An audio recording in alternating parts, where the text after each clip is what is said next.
ओम देवी प्रपन्नाति हरे प्रसीद प्रसीद मातर जगतोऽखिलस्य प्रसीद विश्वेश्वरि पाहि विश्वं त्वमेश्वरी देवी चराचरस्य शरणागत दीनार्थ परित्राण परायणे सर्वस्यार्थ हरे देवी नारायणी नमोस्तुते। नमस्कार, स्वागत है आपका आचार्य वाणी में। मैं आचार्य डॉक्टर विक्रमादित्य आपके साथ हूँ और आज का विषय हमारा जो है सिंह राशि वालों के लिए मई का पहला भाग, जीवन में क्या कुछ करने के योग बना रहा है। मई का पहला भाग विशेष तौर पर कई महत्वपूर्ण परिवर्तन का योग बनाता दिखाई दे रहा है। सबसे पहले बात तो समझें, सिंह राशि वालों के लिए यहाँ बृहस्पति महाराज आपकी राशि से परिवर्तन का योग बना रहे हैं और ये परिवर्तन का योग बड़ा महत्वपूर्ण रहने वाला है।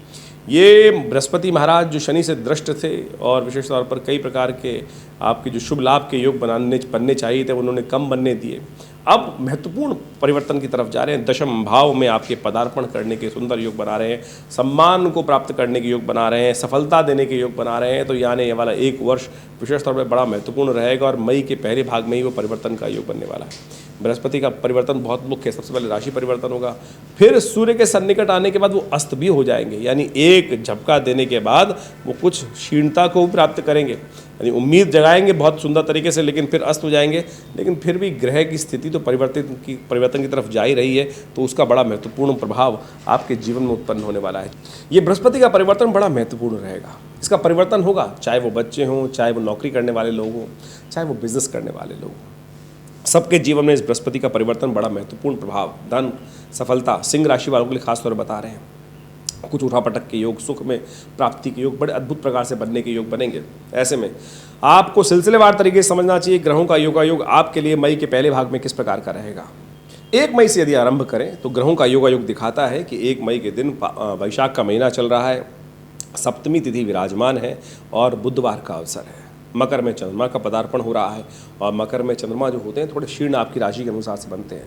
स्वास्थ्य का ध्यान रखने की ज़रूरत है।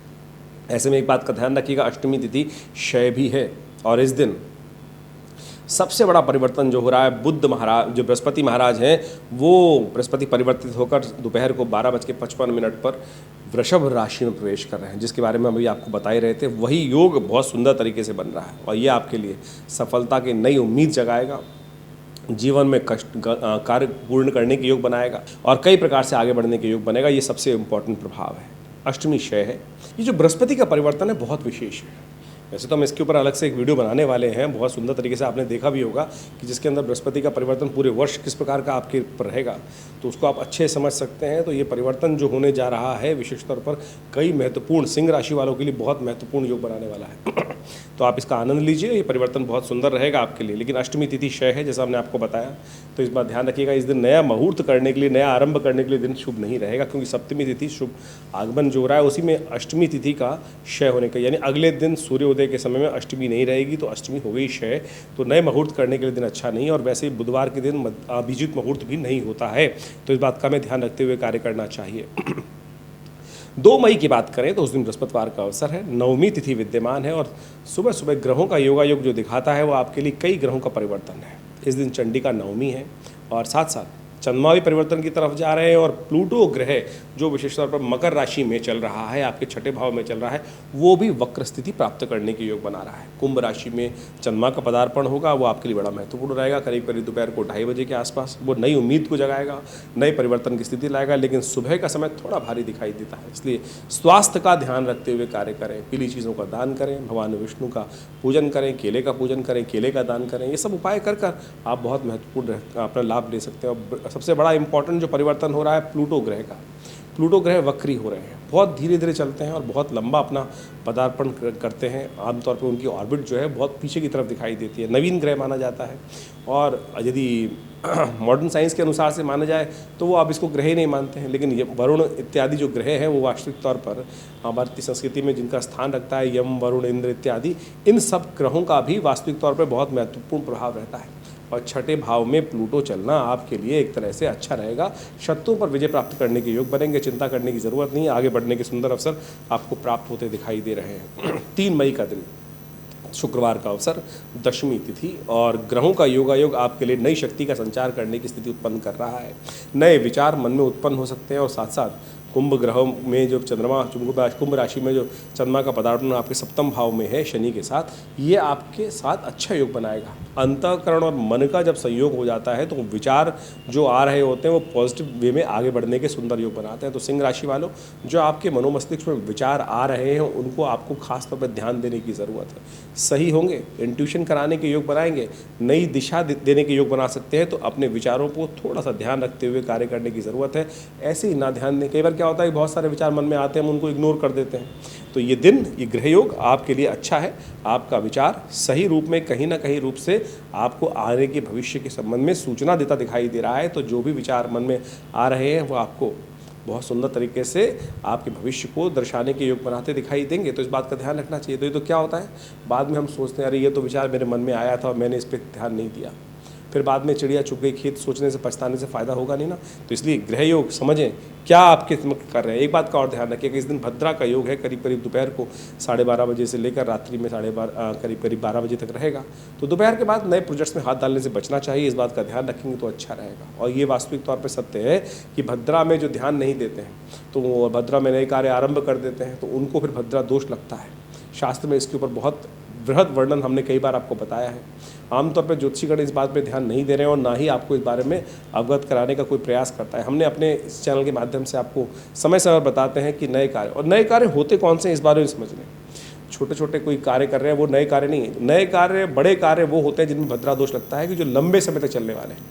कोई जैसे मकान आरंभ कर रहे हैं, जैसे कोई नया प्रोजेक्ट आरंभ कर रहे हैं, वो काफ़ी लंबे समय तक 6 महीने तक चलेगा। अभी 2 घंटे में काम हाथ में लिया, प्रोजेक्ट लिया, वो कोई प्रोजेक्ट नहीं है, उस पर भद्रा का दोष नहीं लगता है।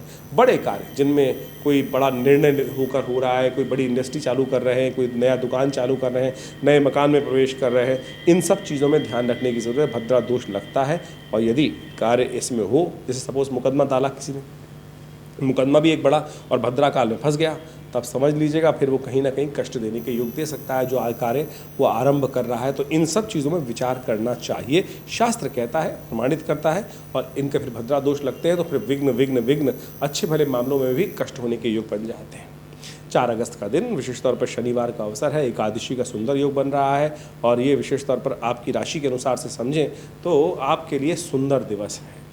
मीन राशि में चंद्रमा आपका प्रवेश होगा करीब करीब शाम को 4:30 बजे, लेकिन दिन अच्छी उन्नति दाने की सूचना देने के योग बनाता दिखाई देगा आपके लिए।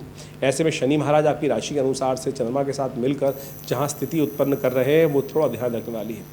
आजकल शनि महाराज आपके सप्तम भाव में चल रहे हैं और कई बार कहा जाता है कई ज्योतिष दृष्टिकोण से कल्याणी साढ़े दहिया के समान मानी जाती है ये योग। तो ऐसे में शनिवार का अवसर है, थोड़ा पीपल के पास एक तेल का दीपक प्रज्वलित कर दीजिए। शनि को प्रसन्न करने में अद्भुत सहायता प्राप्त होगी। इस दिन एकादशी है, भगवान विष्णु का स्तवन करें, उपवास कर सकें तो बहुत सुंदर रहेगा। 5 मई का अवसर शनिवार का योग है, साथ साथ 5 में रविवार का योग पड़ रहा है, द्वादशी तिथि है और इसी दिन प्रदोष का योग भी बनेगा। रवि प्रदोष देखिए बड़ा सुंदर योग है कीर्ति प्राप्त करने का। देव योग से ऐसा योग बना है कि पिछली बार जो प्रदोष बना था वो भी रविवार का था और इस बार का प्रदोष जो बन रहा है वो भी कीर्ति देने वाला ही। और ऐसे में आप समझें आपकी राशि के स्वामी सूर्य हैं और वो भाग्य में चल रहे हैं, कीर्ति की वृद्धि करने के योग बना रहे हैं। तो ऐसे में विशेष तौर पर भगवान सूर्य का भी ध्यान करें, सूर्य को अर्घ्य भी दें और सुंदर तरीके से शाम को भगवान शंकर का भी स्तवन करें, भगवान शंकर का अभिषेक भी कर लेंगे तो बहुत सुंदर रहेगा। कीर्ति की वृद्धि करने वाला सूर्य महाराज वैसे ही भाग्य में बैठे हैं और ये महीना आपके लिए भाग्योदय कार्य सूचना सुंदर देने के योग बना रहा है, कई प्रकार से लाभ की स्थिति उत्पन्न करेगा। ऐसे में यदि भगवान सूर्य को प्रसन्न करते हुए शिव का भी आशीर्वाद ले लें तो बहुत सुंदर रहेगा। सर्वार्थ सिद्ध योग विद्यमान है, नए कार्य आरंभ करने के लिए पूरा दिन आपके लिए अच्छा दिखाई देता है। तो इस समय से अनुसार से लाभ लेते हुए कार्य करना आपके लिए अच्छा रहेगा। वहीं 6 मई की यदि हम बात करें तो सोमवार का अवसर त्रयोदशी तिथि है और ये त्रयोदशी तिथि आपकी राशि के अनुसार से ग्रहों का योग थोड़ा सा भारी दिखाई देता है। ध्यान रखिएगा मनोमस्तिष्क में कोई नेगेटिविटी बंधन, थोड़ा बंधा महसूस करेंगे, मनोमस्तिष्क के विचार आएंगे लेकिन थोड़ा सा कहीं ना कहीं कंजर्वेटिव सोच रह सकती है और वो कहीं ना कहीं आपको खुलकर कार्य करने में कोई बाधा उत्पन्न करने के योग बनाएंगे। तो ऐसे में भगवान शिव का ध्यान करें, शिव का आशीर्वाद लें, शिव का पूजन करें। भद्रा भी है, दोपहर के बाद भद्रा विद्यमान रहेगी करीब 2:30 बजे के बाद से, तो उससे काम से नए कार्य करने से बचने का प्रयास करना चाहिए। शाम को मेष में चंद्रमा प्रवेश करेंगे, वो आपके लिए अनुकूल सूचना लाएंगे, आपके लिए कुछ अच्छे भाग्य से रास्ता प्राप्त करने के योग बन सकते हैं, तो शाम का इंतजार करें। सुबह थोड़ी भारी दिखाई देती है। 7 मई को मंगलवार का अवसर, चतुर्दशी तिथि विद्यमान रहेगी और साथ साथ सर्वार्थ सिद्ध योग का भी विद्यमान दिखाई देता है। दोपहर तक करीब 3:30 बजे तक का योग है, सुंदर योग है और आपकी राशि के अनुसार से समय दिखाता है। धर्म के अनुसार से, धर्म में आपकी आस्था रहेगी, धर्म के अनुसार से कार्य करने का आप प्रयास करेंगे तो बहुत सुंदर रहेगा। इस दिन विशेष तौर पर ग्रहों की सूचना के अनुसार से देखें, मंगलवार का सुंदर अवसर पड़ रहा है, मंगलवार भी है और सुंदर आश्रम। इस बात ध्यान रखें कि चतुर्दशी की तिथि है, सर्वार्थ सिद्ध योग विद्यमान है, तो हनुमान जी का पूजन करें ना, नई शक्ति का संचार करेगा। धर्म में आस्था जगाकर आपकी राशि के अनुसार से इस वक्त मंगल भी आपकी राशि के अनुसार से बड़ा सुंदर योग बना रहे हैं। नए संपर्क साधने के लिए बहुत सुंदर स्थिति उत्पन्न कर रहे हैं मंगल अष्टम भाव में बैठकर आपको धर्म के द्वारा ही लाभ प्राप्ति के योग बनाते दिखाई दे रहे हैं। आपके सामर्थ्य से, बाहुबल से बहुत सुंदर लाभ बन सकता है, नए संपर्क इजाफा करने के योग दे रहे हैं। तो ऐसे में हनुमान जी को प्रसन्न करने का प्रयास कीजिए। हमने भी विवेकानंद योग आश्रम में इस दिन सुंदर तरीके से हनुमान जी का सुंदर पाठ रखा है, सुंदरकांड का पाठ है, सवामणि का भोग है, तो आप भी इसमें सम्मिलित हो सकते हैं। परमात्मा की कृपा से जीवन में कल्याण का योग बनता है। और 8 मई का दिवस बात करें, बुधवार का अवसर, अमावस्या तिथि सुंदर तरीके से, और बुधवार के दिन अमावस्या का सुंदर योग पड़ रहा है और इस दिन ग्रह एक अस्त होने जा रहे हैं, बृहस्पति महाराज अस्त होने जा रहे हैं। सूर्य का साथ सन्निकट करते हुए जिस प्रकार से बृहस्पति पदार्पण परिवर्तन का योग बनाए थे, नई उम्मीद जगाने की स्थिति की थी, ऐसे में बृहस्पति का अस्त होना आपकी राशि के अनुसार से थोड़ा सा आपको बैकफुट पे ला सकता है। ऐसे में बृहस्पति को थोड़ी शक्ति देने की ज़रूरत है। हम एक अलग से वीडियो बना रहे हैं पूरा, जिसके अंदर बृहस्पति के अस्त होने से क्या प्रभाव होगा वो हमारे चैनल पर जाकर आप अच्छे से देख सकते हैं, क्योंकि बृहस्पति को थोड़ी शक्ति देने की ज़रूरत होती है। बृहस्पति बड़ी मुश्किल से 12 साल बाद आपकी राशि के अनुसार से आपके सफलता वाले भाव में आए थे। अब बृहस्पति के ठीक करने के लिए हर रोज़ एक काम करें तो अच्छा रहेगा। जो ज्ञानी जन हैं, ब्राह्मण जन हैं, पंडित जन हैं, विद्वान जन हैं, उनकी सेवा करके उनके आशीर्वाद लेने का प्रयास कीजिए। हल्दी का टीका, केसर का तिलक अपने माथे पे ज़रूर लगाने का प्रयास कीजिए, इससे बृहस्पति को शक्ति प्राप्त होगी। बृहस्पति क्षीण हो गए हैं और ऐसे में बृहस्पति का परिवर्तन करते ही अस्त होना एक तरह से उम्मीद जगाकर बिल्कुल ऐसा लगेगा कि लाभ ही नहीं हो रहा। उम्मीद जगी, बृहस्पति परिवर्तन हुए, लेकिन कारण है, उसका हम कारण समझ लीजिए, बृहस्पति अस्त हो गए हैं, तो ये थोड़ी समस्या उत्पन्न करने के योग बनाते दिखाई देंगे। तो इसका उपाय जो बताया है वो अवश्य आपको कर लेना चाहिए और इससे आपको लाभ ही प्राप्त होगा। 9 मई का अवसर जो है वो बहुत आपके लिए अच्छा रहेगा। एक तरह से चंद्रमा का ये परिवर्तन होगा, वृषभ राशि में चंद्रमा प्रवेश कर चुके हैं ऑलरेडी, और ये आपके लिए सुंदर तरीके से आपके कार्यों में सफलता देने के योग बनाए। बृहस्पति थोड़े कमज़ोर जरूर हैं, तो ऐसे में गौ सेवा करें, गाय को हरे पीले जो चने की दाल है वो भिगो के खिलाने का प्रयास कीजिए, ये बहुत सुंदर होगा। चंद्र दर्शन होने वाले हैं शाम को, और शाम के दिन इस दिन विशेष तौर पर गौ पूजन करना, चंद्रमा का दर्शन करके माता पिता का आशीर्वाद लेना, ये आपके लिए बड़ा सुंदर दिखाई देता है ग्रह योग के अनुसार से। ध्यान रखिएगा इस दिन द्वितीया जो है वो क्षय हो रही है, तो नए मुहूर्त करने के लिए दिन अच्छा नहीं दिखाई दे रहा। बृहस्पति वैसे ही अस्त हो रहे हैं इस दिन, तो ऐसे में अस्त हो चुके हैं और अभी क्षय तिथि भी आ गई है, तो और प्रतिपदा जो है वो विशेष तौर पर मुहूर्त को आरंभ करने के लिए बहुत शुभ नहीं मानी जाती है, और साथ साथ क्षय तिथि, तो ध्यान रखते हुए कार्य करने की ज़रूरत है। तो आप अच्छा रहे, ध्यान रखते हुए कार्य करें तो अच्छा रहेगा। 10 मई का दिवस अद्भुत है, अंशुल साया है और अक्षय तृतीया का योग है, परशुराम जयंती का योग है। तृतीया बुधवार के दिन पड़ रही है, सुंदर तरीके से ये युगादि तिथि मानी जाती है, और इसमें विशेष तौर पर बहुत सुंदर अक्षय, एक तरह से कहा जाता है अंशुल साया है, और ऐसे में ग्रहों का परिवर्तन जो हो रहा है वो आपके लिए बहुत अनुकूल दिखाई देता है। मेष राशि में बुध का पदार्पण हो रहा है और आपके नवम भाव में सूर्य के साथ, शुक्र के साथ बुध का योग, एक तरह से बुध क्षीण होकर पुनः शक्ति प्राप्त करने के योग बना रहे हैं। ये आपके लिए बड़ा सुंदर योग बनेगा। बुध आमतौर पे जब मीन राशि में चले जाते हैं तो बहुत कमज़ोर हो जाते हैं, क्षीणस्थ अवस्था में हो जाते हैं, तो इस दिन का मुहूर्त बहुत सुंदर है।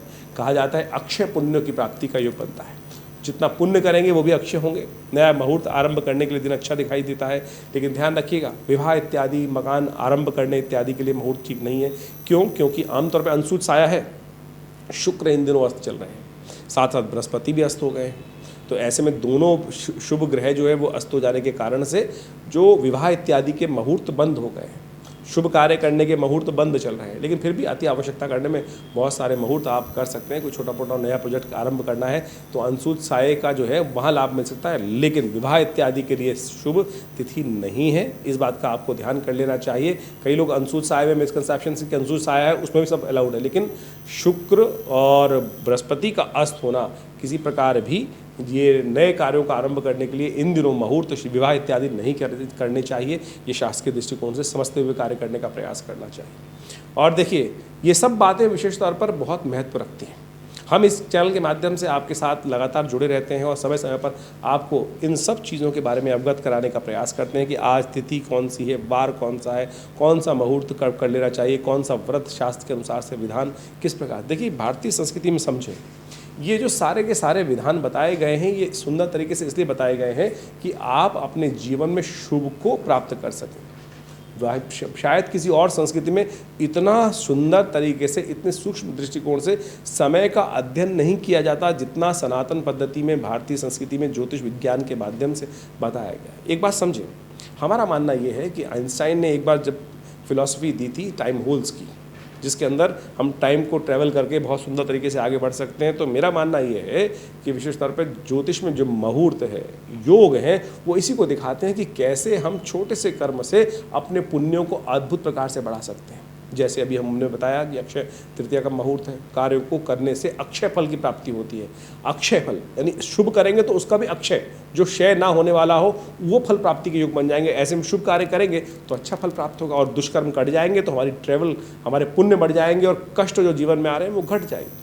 तो इन सब सिद्धांतों को हमें समझने का प्रयास करना चाहिए और सुंदर तरीके से अपने जीवन में लाभ लेने का प्रयास करना चाहिए। हमने विवेकानंद योगाश्रम, जो हमारे पिता आचार्य श्री केशव देव जी महाराज ने इस्टेब्लिश किया, और यहाँ भारत की विभिन्न पद्धतियों पे हम कार्य करते हैं। यज्ञ विज्ञान, मंत्र विज्ञान, आयुर्वेद, योग, प्राकृतिक चिकित्सा और बहुत सारे स्वर विज्ञान इत्यादि, मंत्र, कुंडलनी जागरण इत्यादि। और इस सब संबंध में बहुत अच्छे से शोध करके बहुत सारे विज्ञानों के संबंध पुस्तकों का लेखन हुआ। बहुत सारे शास्त्र इत्यादि को हमने अध्ययन करके उनके विधान को बहुत सुंदर तरीके से, बहुत ईजी लेवल में लोगों के समक्ष उपस्थित करने का प्रयास किया। और हर रविवार को इस सब संबंध में एक हम वर्कशॉप भी लगाते हैं, जो सुबह 8 बजे से लेकर करीब करीब 10 साढ़े 10 बजे तक का एक कार्यक्रम रहता है। उसमें हम यज्ञ भी कराते हैं लोगों से। आप आकर निःशुल्क, कोई फीस नहीं लेते। यज्ञ इत्यादि में करने का कोई हमारे यहाँ विधान ऐसा है कि कोई भी आकर ज्वाइन कर सकता है। पवित्र वस्त्र धारण करके, स्नान इत्यादि करके हर रविवार को आप आएँ, उस यज्ञ में बैठें। यज्ञ भारतीय संस्कृति की अद्भुत कृति है।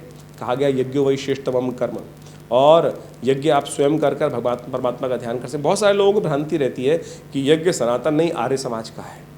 आर्य समाज कहाँ से निकला? सनातन से तो निकला। कोई फर्क नहीं है, ये तो विचार ऋषियों के, लोगों के विचार है जिन्होंने इसको बाइफिकेशन कर दिया। सब एक ही तो है। और सनातन पद्धति में तो यज्ञ का इतना वर्णन है, यदि यजुर्वेद आप उठा के देखें तो उसमें तो सहस्त्रों लाखों यज्ञों का वर्णन आता है। और सब मूर्ति पूजा के उपासक। हम वास्तविक तौर पर समझें कि मूर्ति पूजा या निराकार ब्रह्म की उपासना कोई अलग थोड़ी है। और मूर्ति पूजा करने से आपके जीवन में एक सरलता आती है, विश्वास जागता है कि हम जिसकी तरफ आराधना करने जा रहे हैं और उससे कैसे जीवन में आगे बढ़ने के सुंदर योग बनेंगे। तो इन सब सिद्धांतों को आप समझते हुए कार्य करें कि वह मूर्ति पूजा वास्तविक तौर पे सनातन पद्धति में जो बनाई गई है, वो मूर्ति की एक सूक्ष्म मूर्ति की नहीं, प्राण प्रतिष्ठित मूर्ति करने की, वहाँ पूजा करने की शास्त्र में वर्णन आज्ञा मिलती है। आप समझें, हम पहले मूर्ति को पूजा करने से पहले उसकी प्राण प्रतिष्ठा करते हैं और उसके बाद उनका पूजन करते हैं। भगवान का शिव विग्रह शक्ति का संचार करने के उपरांत उनकी यथाविधि भगवान को ही मानकर, साक्षात परमात्मा को मानकर, परमात्मा के अंश रूप में, उनकी साक्षात स्वरूप में उनकी आराधना करने का शास्त्र में वर्णन किया गया है। और जैसे ही कभी बाई चांस भगवान न करे मूर्ति खंडित हो जाती है तो उस मूर्ति को हम प्रवाहित कर देते हैं, तब उसके बाद में पूजने योग नहीं रहती। तो हम ये सोचें कि हम कहीं ना कहीं भ्रांति में फंस जाते हैं कि मूर्ति पूजा किसी रूप में, वो वास्तविक तौर पर परमात्मा के अंश, परमात्मा को एक स्वरूप देकर एकेश्वरवाद का प्रतीक, साक्षात हमारे संस्कृति में जो विधान बताया गया उसको ही प्रतीक माना जाता है। और ये आपके ग्रहों के दोषों को ठीक करने में जो ज्योतिष ने बहुत सुंदर तरीके से अध्यात्म के साथ इन सब मुहूर्तों को उपयोग करते हुए इन पूजा पद्धति, कर्मकांड के सिद्धांतों को विकास किया है, विकसित किया है, ये बड़े अद्भुत हैं, वैज्ञानिक हैं। जैसा हमने कहा कि इस मुहूर्त जो होते हैं ना, एक छोटा सा कर्म कर कर जो हम जीवन में कष्ट भोगते हैं, किस लिए भोगते हैं? क्योंकि हमारे द्वारा किए गए पता नहीं पुनर्जन्म में, किस जन्म में कोई कष्ट, कोई अपराध किया गया, कोई दुष्कर्म किया गया, उसी का तो भोग हमारे जीवन में प्राप्त होता है। कोई शुभ करेंगे तो शुभ भोग प्राप्त होगा, अशुभ कर्म हुआ तो अशुभ भोग प्राप्त होता है।